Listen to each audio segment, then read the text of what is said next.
Hello. So, whoop. Earplugs again.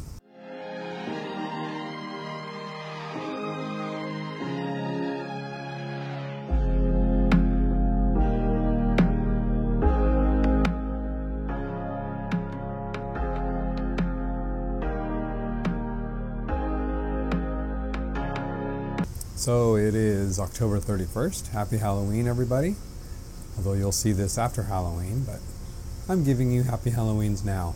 If you remember, I was talking about the urologist, how they hadn't called me, didn't call me. Since that time of me calling them and, going off about it, they've called me once to twice a week since. And they just called this morning, and, the lady, it's one person always now, the same contact person.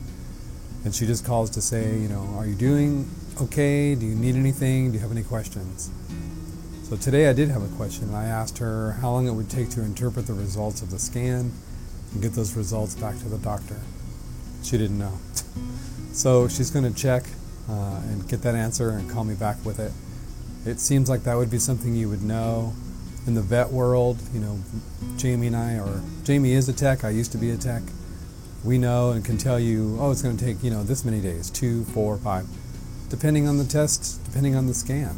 Hopefully they've done this before, and I'm kind of scared that maybe they haven't done this before.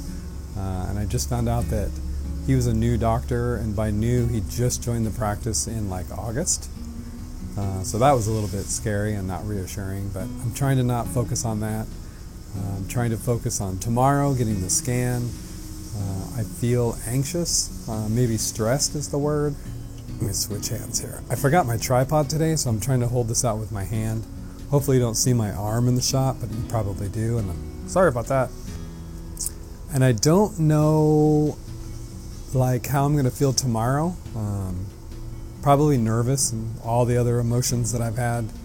The CBD oil that I've been taking, I do feel relaxed after taking it. It takes about a half hour, and I can definitely feel like a shift in, how I feel and my mind and body and things like that.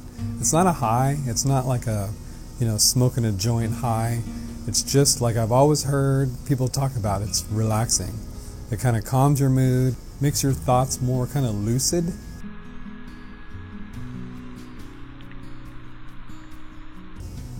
Just makes your thoughts more calming. So that's kind of cool. I started with a really low dose. It was 9 milligrams, and then just today I bumped it up to 18 milligrams, and I need to try and get that up, higher. I'm also trying to find whole plant marijuana CBD oil to have what's called an entourage effect, where you have different cannabinoids kind of working together, and all together they go and tackle the problem that you're trying to do. So I'm still on board with the CBD. I'm just trying to find another source from it. I have to look at a state. Arkansas doesn't allow that, so I'm having a friend check in a state that does have that, just to see if it's out there. I kind of am hesitant to say this, but I'm kind of worried about some of the products I'm putting on my body, and I know that sounds kind of hippie-ish, but when I went to get the CBD oil, I bought some different soap. It's an all-natural, hemp soap. It was one that I had used before, but I had stopped using it, so I bought another bar of that. And I don't know, it's kind of hard to explain. I feel like now that I have these cells in my body that are, angry, to put all these chemicals on me, I don't know if that's making it worse or not. I don't know. But don't worry, I'm not going to turn into a dreadlocked hippie and do peace signs all the time, which I could because I'm from that era. But I don't know, I'm kind of looking into maybe changing my shampoo. I'm kind of leaning towards hemp, a hemp shampoo, just to see, if that's any better. I found a cool one online. It's all natural, vegan, and I don't ever make fun of vegan people, but they have a lot of merit, I think, to their cause. So anyway, I'm not going to go off on that, but I think I am going to check into different things. Deodorants, that's in a pretty sensitive area, and your body is just absorbing those chemicals. But I'm not going to go off the deep end. The next time you see me, I'm not going to have dreadlocks. I might. No, I won't. But I'm just going to look into other things. Well, today is the day of my appointment. And as I'm driving to it, it's cold and dark and rainy. It's the perfect day to match my emotions. Scary, dark, cold, nervous. Not a lot of people out and about. Soon I'll be laying down for my CT scan and then the bone scan. I have that feeling of the first day at a new job, the feeling of taking a test that you didn't study for, but now you're sitting at your desk with a pencil in your hand. That's the feeling I have. That pit in my stomach, that feeling, that weird feeling in your throat. I know it's not going to be a difficult thing, that I'll just have to lie there. But the difficulty is in the waiting, more waiting. And this day, this morning, matches it perfectly. Dreary, tiring.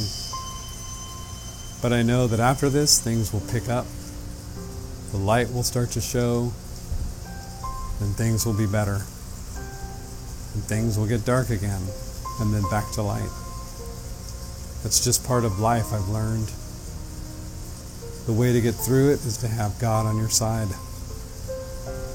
I've learned that these past 2.5, 3 weeks. To lean on Him hard. To know that He's going to be there for you. To know that you can do anything with that strength and that love. Well, that was interesting. It turns out there's 2 scans, which I knew. There's a CT scan and a bone scan. So I just got done with the CT scan. It was at 8 o'clock. The bone scan is at 11. And I had never had a CT scan, and I'm not going to lie, it was a little nerve-wracking. You're laying on a table. They have you drop your pants to mid-thigh. She brought a nice warm blanket, which was nice. But then the table raises up. You kind of get moved up into this circular thing that looks like a portal into another world. The machine tells you to hold your breath, and then you hold your breath and you kind of go in and out of the portal. And if you've had it, you know what I'm talking about. If you don't, it's very different. The technician was really nice. She kept asking me if I was okay, and I'm lying and saying, oh yeah, but I wasn't. I mean, I was nervous. I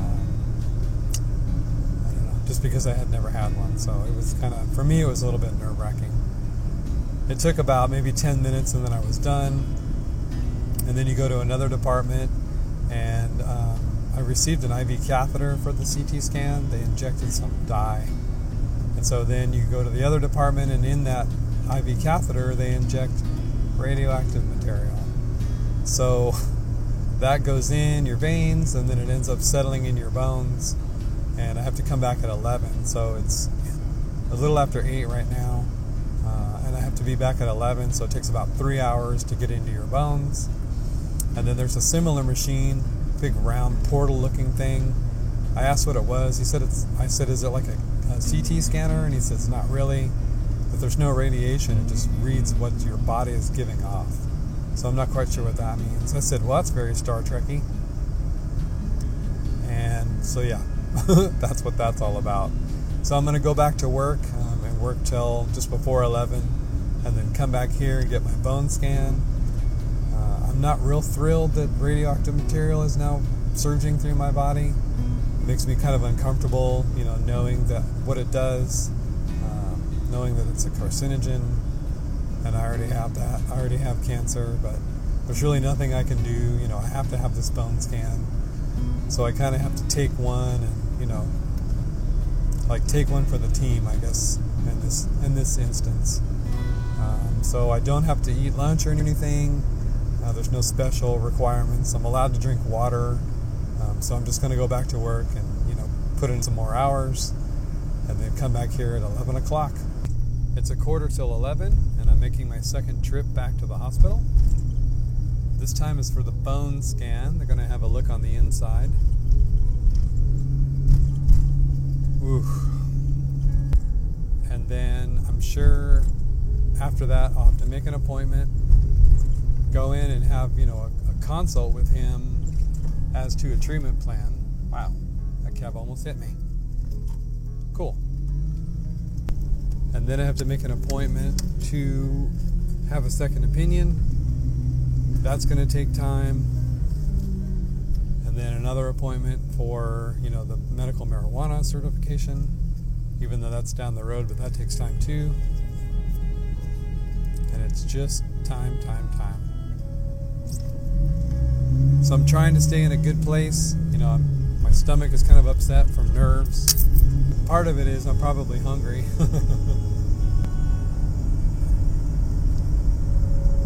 The guy told me this is going to take about 45 minutes.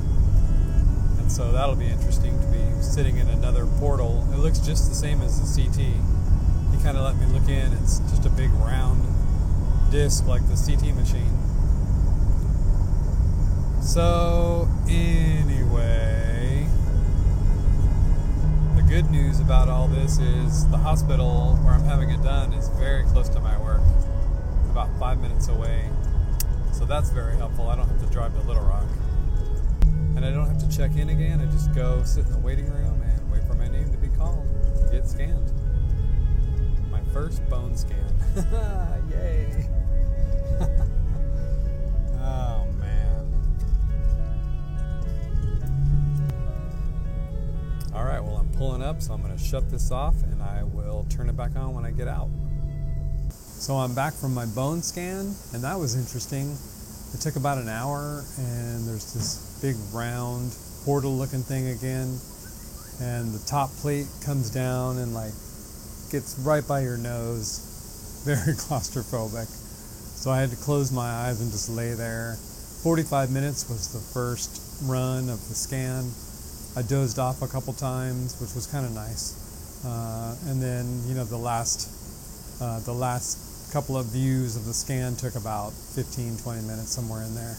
And the lady that did the CT burned me a CD, and I had asked the bone scan guy, what the CD was for. Was it for me or for the urologist? I didn't know what I was supposed to do with it, and he wasn't quite sure.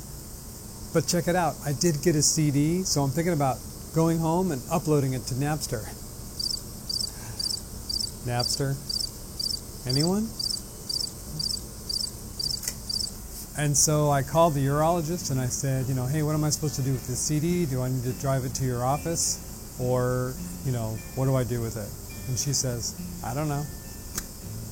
So I said, look, let me change why I'm calling you.